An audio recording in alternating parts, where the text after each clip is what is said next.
kabar semuanya? Masih semangat kan? Masih. Semoga kita semua selalu sehat ya.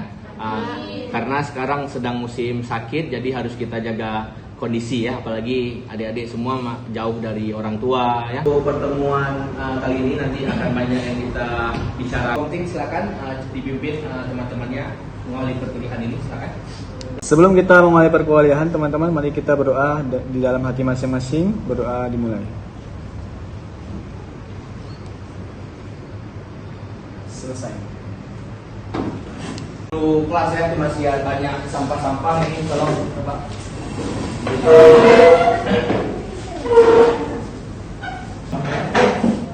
Dulunya disesuaikan lagi. Perkuliahan saya akan mengecek kehadiran dulu. Semua sudah absen juga? Sudah, Pak. Coba saya validasi dulu ya.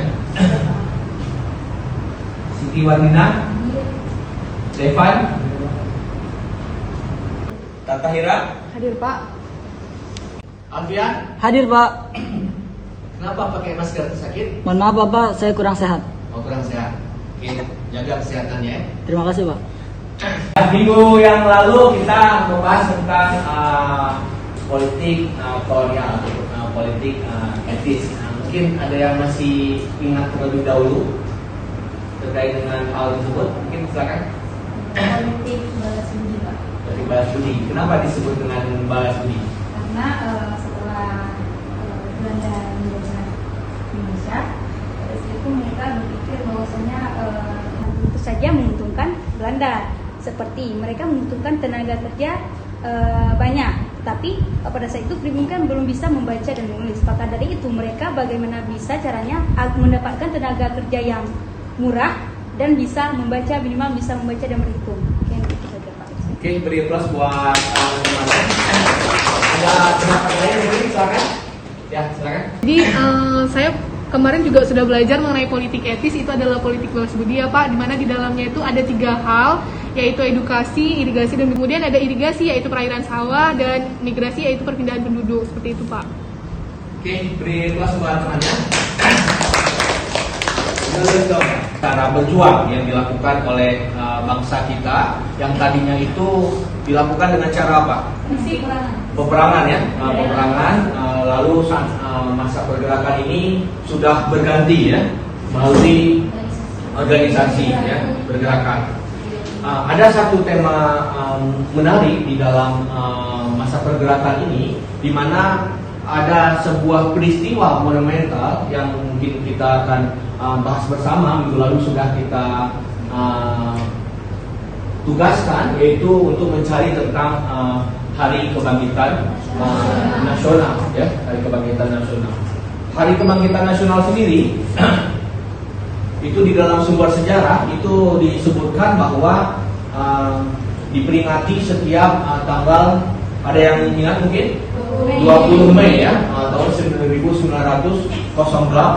di mana hari berdirinya dari salah satu organisasi yang bernama Budi.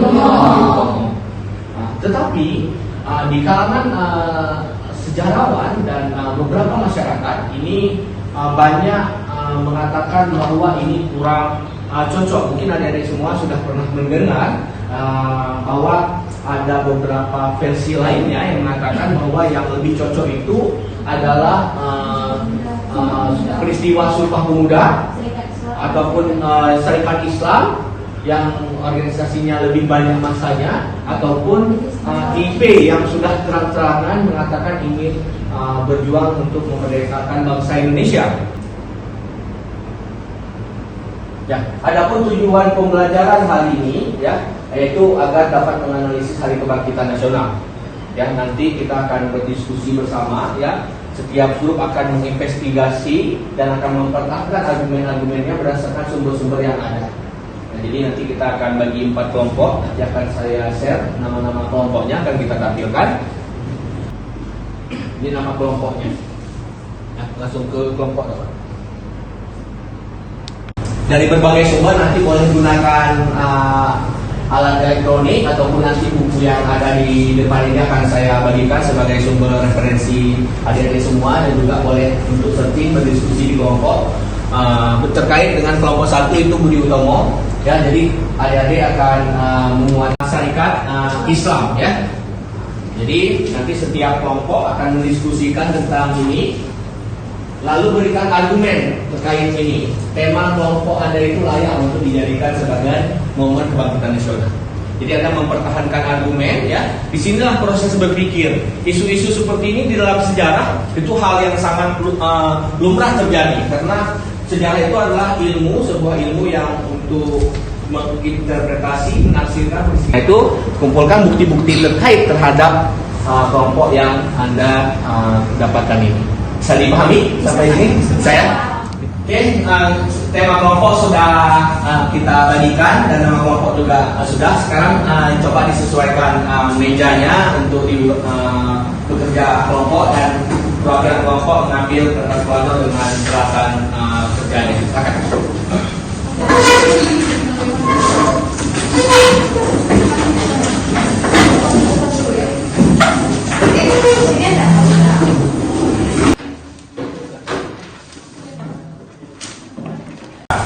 Ya, semua sudah berada di kelompoknya masing-masing. Sekarang tugas Anda mendiskusikan, memberikan penguatan-penguatan terhadap tema yang sudah kita bagi bersama. Ya, kelompok Budi Utomo sebelah mana? Itu Budi Utomo, IP, ini IP, Sumpah Pemuda, dan ini Syarikat Islam ya. Nah, jadi Anda saat ini saya berikan waktu mungkin sekitar 1 jam untuk membuat penguatan-penguatan terhadap tema yang Anda lakukan. Nanti kita lanjutkan diskusi presentasi. Oke, silakan saya persilakan kepada saudara-saudara untuk menunjukkan hasil temuannya. Boleh digunakan ya, gadgetnya, buku, sumber, silakan.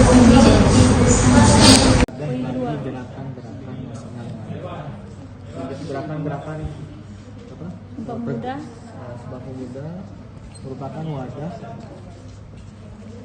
Pemuda merupakan wadah bagi organisasi lainnya. Organisasi pergerakan di Indonesia. Kan organisasi Wadah. Bagi wadah Organisasi aja langsung.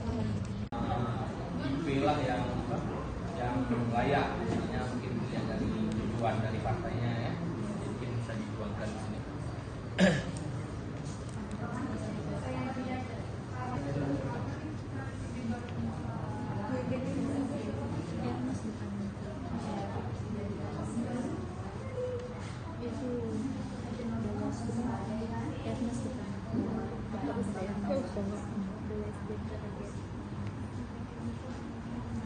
Bagaimana? Sudah selesai?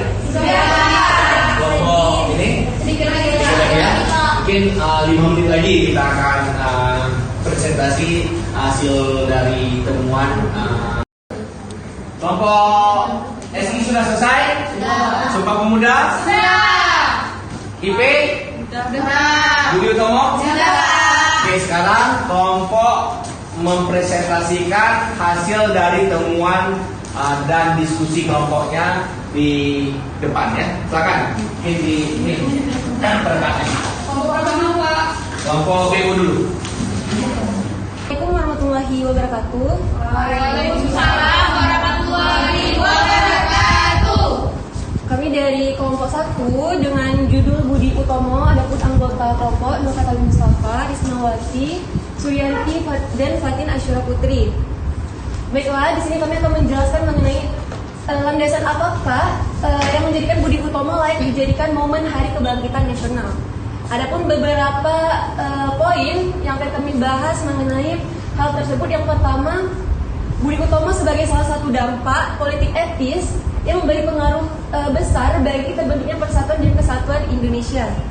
Lalu yang kedua, organisasi Budi Utomo adalah salah satu manifestasi paling awal dari kemunculan Benih Kesadaran Nasional Indonesia.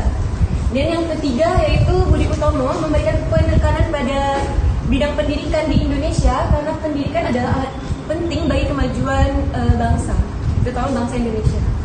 Sekian presentasi dari kelompok kami. Mungkin dari beberapa kelompok ada yang ingin bertanya. Mendengarkan pemaparan temuan dari kelompok 2 tentang IP ya.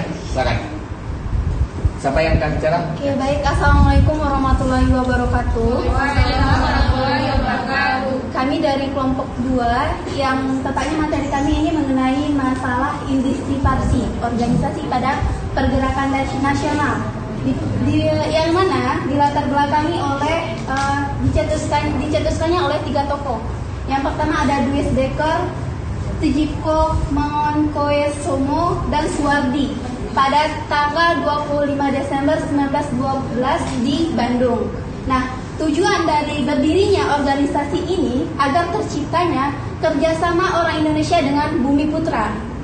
Kemudian, memberantas kebencian antar agama, meningkatkan pengaruh pro-Hindia, kemudian memperjuangkan hak orang Hindia, kemudian memberantas kesombongan sosial. Artinya di sana mereka ingin mengadakan suatu keselarasan sosial. Kemudian program kerja mereka ini menyerap cita-cita nasional Hindia, memberantas kesombongan sosial dan pergaulan baik di dalam bidang pemerintahan maupun kemasyarakatan. Kemudian ada juga memperbesar pengaruh pro-Hindia di pemerintahan, berusaha mendapat hak bagi semua orang Hindia dan memperkuat ekonomi mereka yang lemah.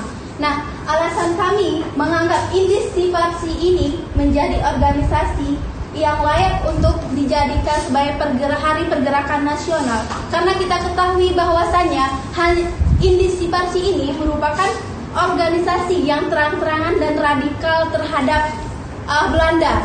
Jadi meskipun dia itu keturunan Belanda seperti Does tadi, dia rela untuk membela Indonesia. Kemudian dari program kerja mereka lah partai politik yang ada di Indonesia itu menganut program kerja mereka ini. Dari sinilah berawal dari program kerja mereka. Kemudian dipakai program kerja mereka ini sebagai program kerja yang pertama politik di Indonesia. Sekian dan terima kasih atas perhatiannya. Jika ada pertanyaan boleh ditanyakan nanti ke kelompok kami. Lebih dan kurang kami mohon maaf. Wabillahi taufiq wal hidayah. Wassalamualaikum warahmatullahi wabarakatuh. Ya, silakan kelompok 3. Bismillahirrahmanirrahim. Assalamualaikum warahmatullahi wabarakatuh. Waalaikumsalam warahmatullahi wabarakatuh. Kami dari kelompok 3 akan menjelaskan terkait dengan Sumpah Pemuda. Peristiwa Sumpah Pemuda.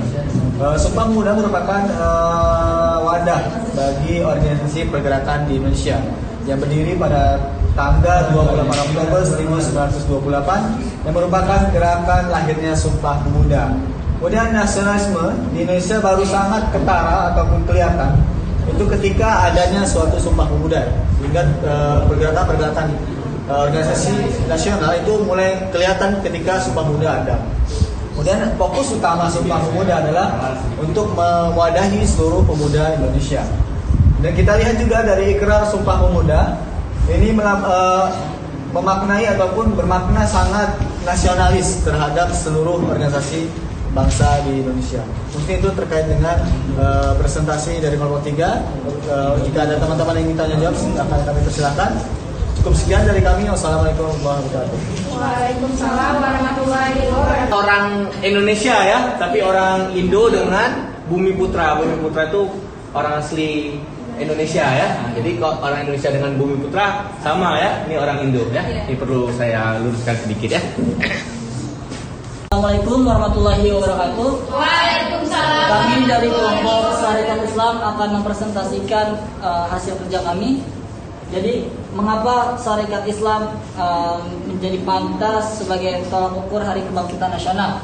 Yang pertama adalah Sarekat Islam melakukan mobilisasi secara besar-besaran, baik dari kota maupun desa, sehingga seluruh Indonesia terjadi pergolakan. Kemudian Sarekat Islam juga bersifat total, artinya tidak terbatas pada satu orientasi tujuan, tetapi mencakup berbagai bidang aktivitas, baik ekonomi, sosial, politik maupun kultural. Kesadaran sosial tidak terpisah dari kesadaran religius. Keduanya saling memperkuat sehingga sensitivitas meningkat dalam menghadapi masalah dalam berkompetisi dengan pengusaha asing pada saat itu. Kemudian Sarekat Islam berhasil mewujudkan kebangkitan nasional menggunakan pola religio-economic development yang berawal dari industri tekstil dan batik pada masa itu. Kemudian pada perkembangannya, organisasi ini tidak hanya diikuti dari kalangan pedagang, tapi juga dari kalangan priai, petani maupun militer. Sekian presentasi dari kelompok kami. Apabila ada salah, kami mohon maaf. Assalamualaikum warahmatullahi wabarakatuh. Ya, semua kelompok sudah mempresentasikan hasilnya dengan baik ya. Mungkin ada pertanyaan dari kelompok, mungkin satu orang satu kelompok perwakilan, silakan. Oke, saya akan bertanya terkait dengan pergerakan Budi Utomo. Kenapa dia menjadi sesuatu yang menjadi awal pergerakan? Kalau misalkan tonggakannya dia menjadi pelopor, harusnya organisasi yang terdahulu seperti Jamiat Khair ataupun SI yang harusnya menjadi awal dari bangkitnya pergerakan nasional, kebangkitan nasional itu. Mungkin itu yang saya tanyakan. Apakah ada unsur politik dalam situ atau tidak? Edit sedikit ya. SDI Ya, yang SDI. bulan 1904 SDI, ya. itu setelah Budi Utomo kan. SDI aja saya dikatakan. Berarti saya ngomong SDI. Apakah SDI harusnya SDI yang menjadi awal? Apakah Jamiat Khair yang harusnya jadi awal sebagai awal pelopor kebangkitan nasional? Kenapa harus Budi Utomo gitu? Apakah ada unsur politik di Soekarno waktu itu yang menjadikan pergerakan Budi Utomo menjadi awal kebangkitan nasional? Mungkin itu. Ya, semua kelompok sudah mempresentasikan hasil temuannya dengan baik. Saya sangat mengapresiasi apa yang telah Anda temukan dan presentasikan dan pertanyaan. Baik, jadi kesimpulan yang dapat kita ambil pada hari ini, walaupun tadi sempat terjadi perbedaan pendapat, tapi tidak masalah ya. Seperti siapa dari keempat materi kita tadi, yang mana sih yang paling tepat untuk menjadi Hari Kebangkitan Nasional? Semua ada perspektif masing-masing ya. Ada yang dari Indis Partij yang mengatakan bahwa saja itu merupakan wadah utama awal untuk seperti yang partai politik. Kemudian ada yang dari Budi Utomo sebagai landasan, sebagai salah satu dampak politik etis memberi pengaruh yang besar bagi organisasi pergerakan lainnya. Kemudian ada Sumpah Pemuda, yaitu di mana wadah tersebut sudah mencakup semua organisasi pergerakan lainnya untuk bersatu sehingga ingin memerdekakan Indonesia. Alhamdulillah hari ini kita sudah berdiskusi salah satu isu-isu kontroversial di dalam sejarah perjalanan bangsa kita, yaitu berkaitan dengan Hari Kebangkitan Nasional. Ya, biasa perbedaan pendapat itu dalam sejarah itulah bumbu menariknya sejarah. Hal-hal seperti itulah akan selalu ada di dalam pembahasan sejarah, karena sejarah ini adalah ilmu yang mengkaji tentang peristiwa masa lalu, sedangkan yang mengkajinya itu ada di masa saat ini.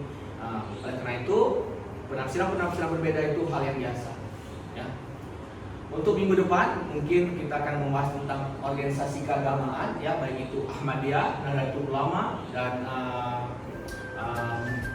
Nahdlatul Ulama, Muhammadiyah dan Ahmadiyah dan lain sebagainya di minggu selanjutnya. Oleh karena itu dicari bahan-bahannya untuk kita bisa berbincang-bincang dan berdiskusi di pertemuan selanjutnya.